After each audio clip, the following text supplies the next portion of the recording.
Graças a Deus, louvado seja Deus. Hoje nós estaremos então apresentando mais um estudo da série Pontos de Fé da Igreja de Deus. No programa passado nós apresentamos o 6º ponto de fé da Igreja de Deus, a queda do homem. Como sempre nós fazemos uma recapitulação do programa anterior. No programa número 6 nós mostramos por meio das Escrituras que é impossível uma pessoa acessar a salvação se ela não conseguir crer que é um descendente de Adão. Mostramos que em todas as Escrituras a queda de Adão e Eva é entendida como a queda de toda a humanidade. Que o diabo conseguiu enganar toda a humanidade um dia. Que Adão e Eva pecaram antes de comer o fruto proibido. Que comer o fruto foi apenas a consequência de duvidarem da palavra de Deus. Deixamos claro, muito claro, que firmar na verdade é a nossa maior arma contra o diabo. Que a confiança em Deus, a fé, é um escudo contra os dardos do maligno. Mostramos também que Adão e Eva, por duvidarem da palavra de Deus, condenou todos os seus descendentes. Assim a terra deixou de ser o reino dos céus. Se você não ouviu o programa passado, solicite e enviaremos o áudio a você. Hoje traremos o 7º ponto de fé da Igreja de Deus com o tema Punição dos ímpios. E assim nós vamos iniciar com Provérbios 2, versículo 21 e 22. Porque os retos habitarão a terra, e os íntegros permanecerão nela. Mas os ímpios serão arrancados da terra, e os alaivosos serão dela exterminados. Os ímpios serão arrancados da terra, e os retos habitarão nela. Amém. Os retos habitam na terra, e os ímpios são arrancados. Para uma fé verdadeira, é necessário a compreensão das Escrituras a partir dos relatos de Gênesis. Quais são esses relatos? A forma como o homem foi criado, a queda da humanidade, as consequências da má escolha, a morte como resultado por duvidar da palavra de Deus e, por fim, a promessa de um Salvador.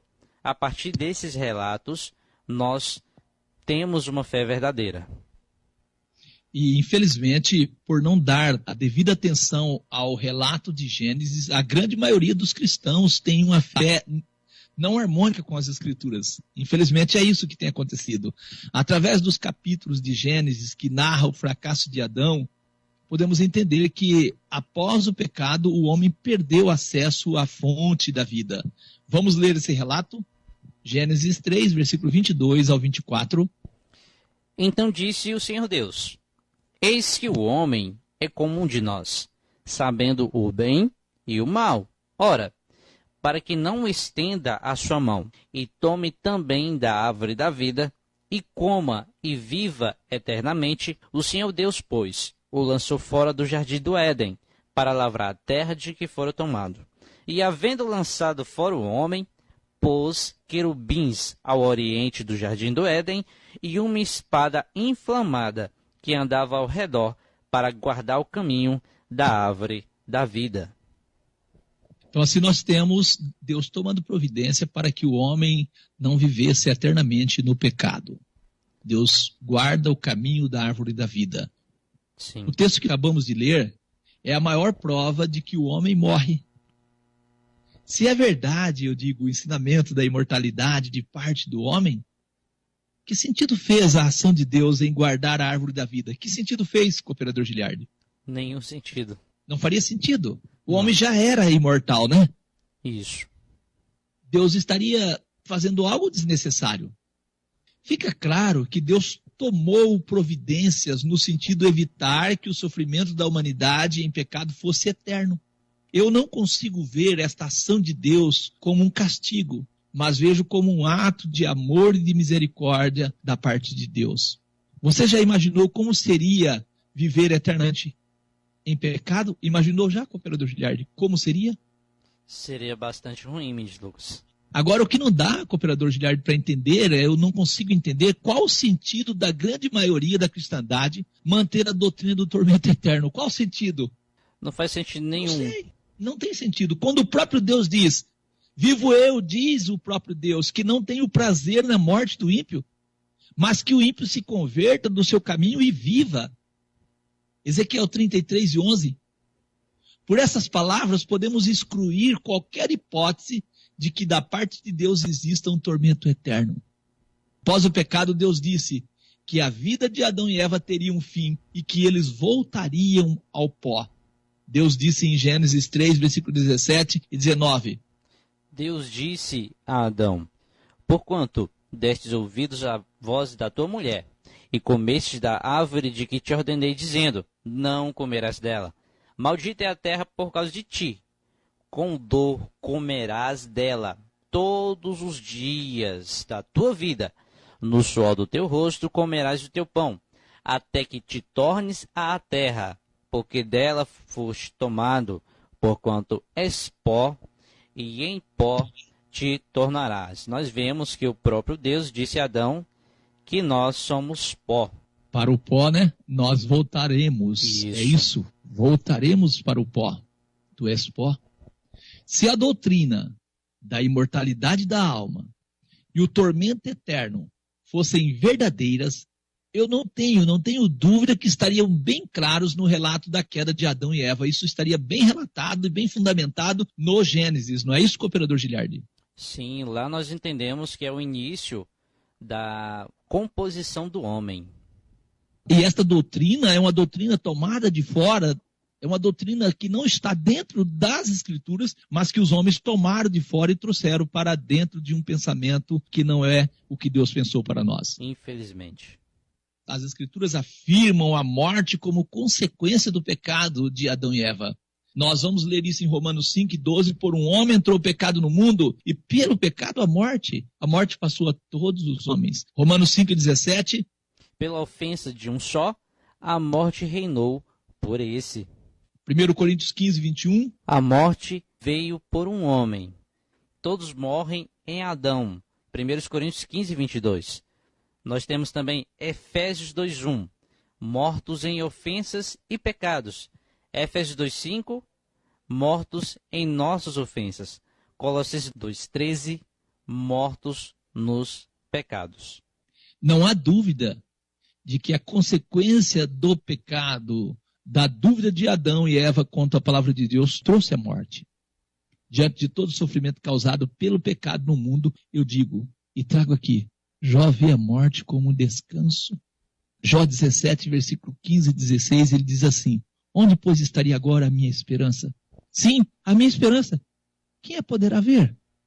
As barras da sepultura descerão quando juntamente no pó temos descanso. Não existe base bíblica para consciência e tormento após a morte. Não existe. Também Jó 30, versículo 23. Porque eu sei que me levarás à morte, e à casa do ajuntamento determinada a todos os viventes. Determinada a todos os viventes. Vamos ouvir o que Jó dizia a respeito dos que morrem. Ele dizia assim: a secura e o calor desfazem as águas da neve. Assim desfará a sepultura aos que pecaram. A madre se aquecerá dele, os vermes o comerão gostosamente, nunca mais haverá lembrança dele, e a iniquidade se quebrará como uma árvore. Jó 24, versículo 19 e 20. Assim, eu digo, se dá a volta do homem ao pó. O entendimento de Jó a respeito do destino dos mortos está em harmonia com a palavra de Deus. Deixar de existir é o destino dos pecadores.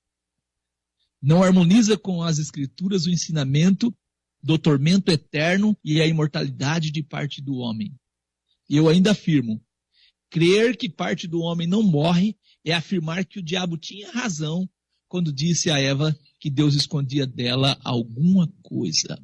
Deus disse: mas da árvore do conhecimento do bem e do mal, dela não comerás, porque no dia em que dela comeres, certamente morrerás. Deus não está mentindo. A serpente disse. Então a serpente disse à mulher: certamente não morrereis. Então nós vemos uma incoerência na palavra da serpente, porque Deus disse uma coisa e a serpente disse outra, ministro Lucas. Gênesis 2:17, Deus afirma que morre. Gênesis 3:4 está registrada a serpente dizendo que não morre. Em quem nós temos que crer? em Deus. Louvado seja Deus. Acreditamos que você entendeu que Deus não condenou Adão e Eva à morte. Nesse sentido, as palavras de Jesus são claras quando afirma que o diabo foi homicida desde o princípio, João 8,44. Você entendeu que precisa entender que a morte é a consequência do pecado de Adão e Eva, que a vida de Adão e Eva teria um fim, que por meio da morte, Adão e seus descendentes voltam ao pó sim. Que, após o pecado, Deus não permitiu a Adão e Eva ter acesso à fonte da vida, à árvore da vida, e assim perderam a oportunidade de vida eterna. Deus fez isso como um ato de amor e de misericórdia e não como punição.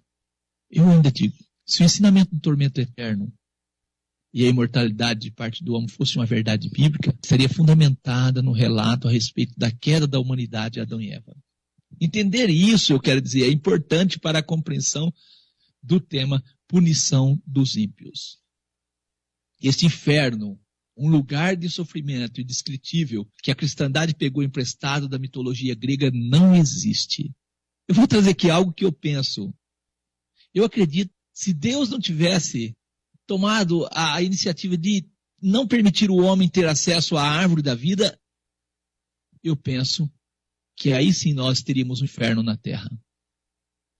Se Deus tivesse permitido à humanidade, Adão e Eva, continuar tendo acesso à árvore da vida, aí sim eu penso que nós teríamos um inferno na terra. Esse inferno imaginário, ele não seria imaginário, mas ele seria algo real.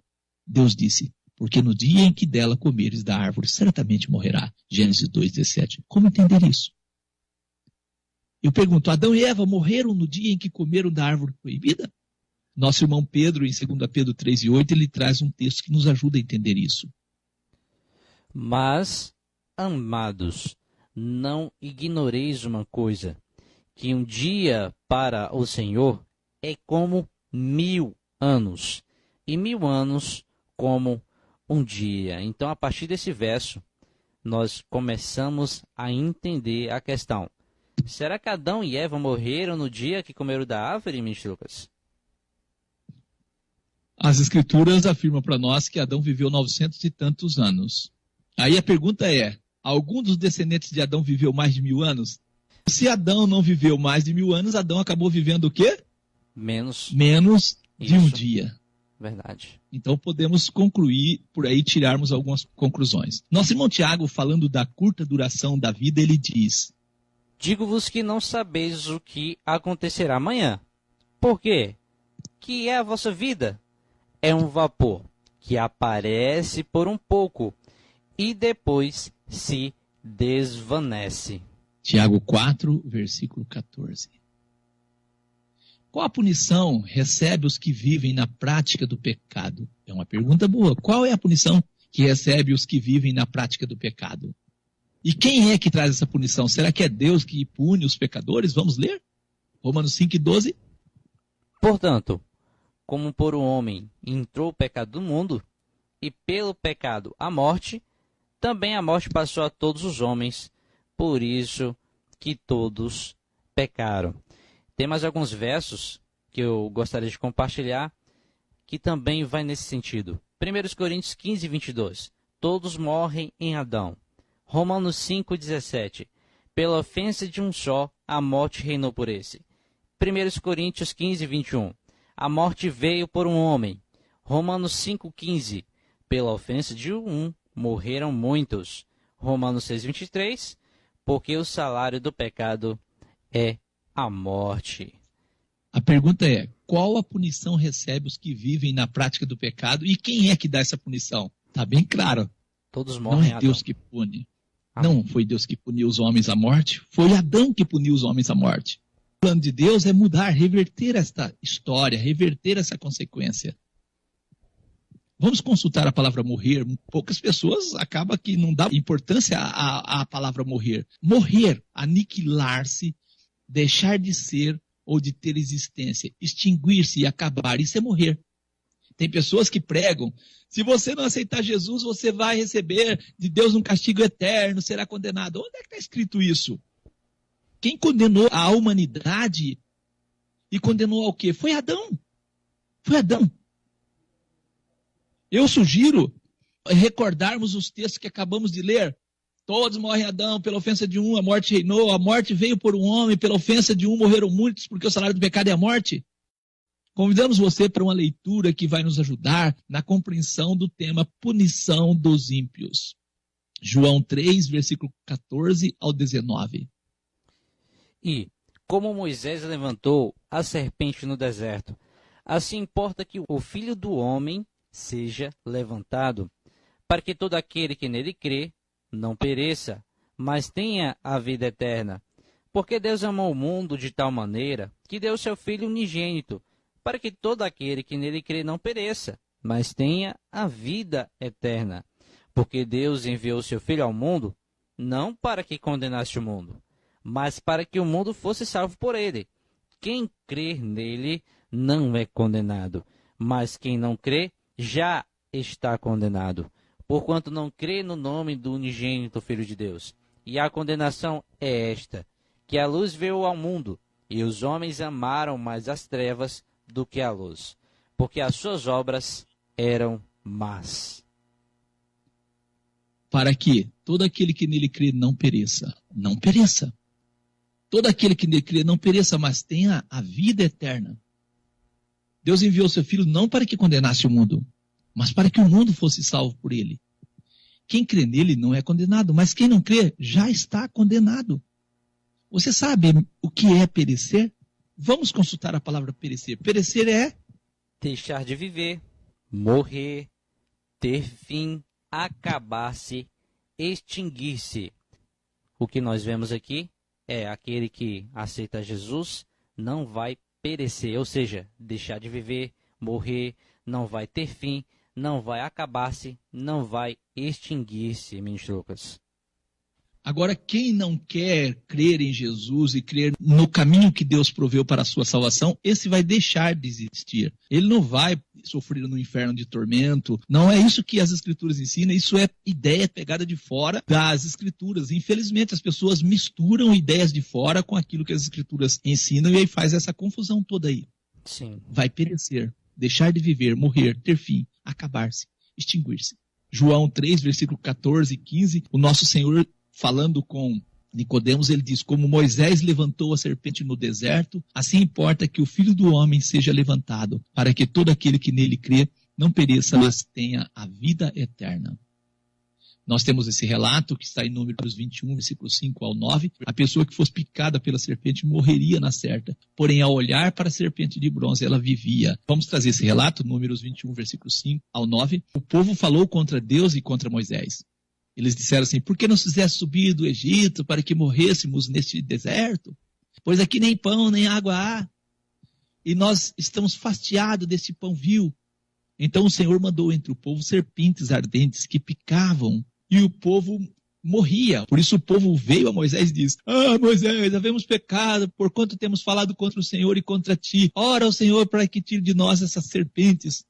Então Moisés orou pelo povo. E disse o Senhor a Moisés: faze-te uma serpente ardente e põe-na sobre uma haste.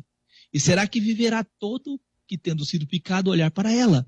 Moisés fez a serpente de metal e pô-la sobre uma haste. E sucedia que, picando alguma serpente a alguém, quando essa pessoa olhava para a serpente de metal, ela vivia. Eu creio que você entendeu. Os homens morrem por não crer no meio de salvação oferecido por Deus. Assim como as pessoas morriam por não olhar para a serpente de metal. Foi por isso que Jesus disse: assim como Moisés levantou a serpente no deserto, importa que o Filho do Homem seja levantado. Para quê? Para que todo aquele que nele crê não pereça, mas tenha vida eterna. Você tem que crer para não perecer. Assim, achamos sentido nas palavras de Jesus. Por isso vos disse que morrereis em vossos pecados. Porque se não credes que eu sou, morrereis em vossos pecados. João 8, versículo 24. Nós temos o registro de João 5, 24 também. Na verdade vos digo que quem ouve a minha palavra e crê naquele que me enviou, tem a vida eterna e não entrará em condenação, mas passou da morte para a vida. Então aquele que crê em Jesus e naquele que enviou, este vai ter a vida eterna. ele passa do estado da morte para a vida. Amém. Nosso irmão Paulo confirma as palavras de Jesus em Romanos 6:23, porque o salário do pecado é a morte, mas o dom gratuito de Deus é a vida eterna por Cristo Jesus, o nosso Senhor. Jesus, quando pregava para os seus conterrâneos em João 5:40, tal registro, ele diz assim: não quereis vir a mim para terdes vida? Não quereis vir a mim para terdes vida? 2 Timóteo 1:1, Paulo, apóstolo de Jesus Cristo, pela vontade de Deus, segundo a promessa da vida que está em Cristo Jesus.